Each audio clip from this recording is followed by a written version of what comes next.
looking forward to the game. It's right on top of us, so not really much time to affect the team too much. But yeah, we'll do a bit of a light session tomorrow and then play on Saturday. So we're looking forward to the game.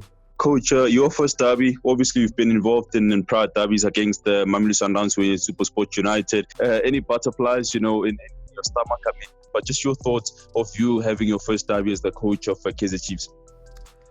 No, just more looking forward to the game, and trying to get the team right, keep working on the team, trying to get us to play what I'm trying to do, trying to install.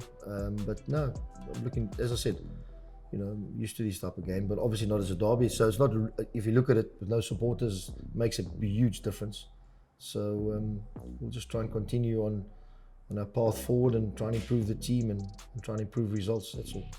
Just your assessment of that Pirates team. Do you also feel like you might have a bit of an advantage given they've been calling them vets light as well, because they've got so many of the players that you've worked with? And just do you look at that team sheet and you think it's quite a, for lack of a better word, maybe a super team in terms of the players that they've put together there?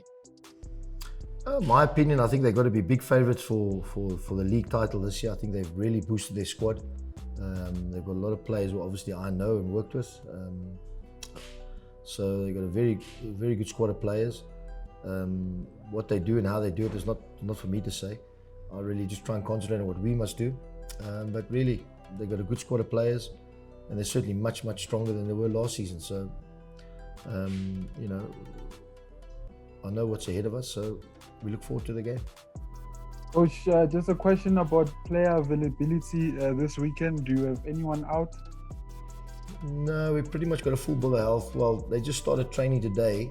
A couple of them come back. But I mean, there's no ways they can play Saturday due to their levels of match intensity. There's no ways. But they started, actually 2-3 of them started training today. So let's see. We're going to need them in the weeks to come, that's for sure.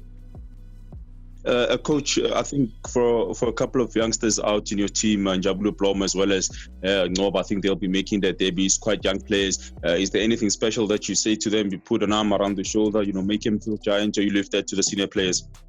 No, don't say a word to the players. Don't need to say anything to them. I think that's overrated. They're there because they're good enough. Concentrate on what you have to do, what you don't have to do. Forget about everything else. When they need a little bit of guidance, sure. If I see, they're not doing the right things, but sometimes you got to discover these things yourself a little bit as a player. Too much instructions is too much sometimes.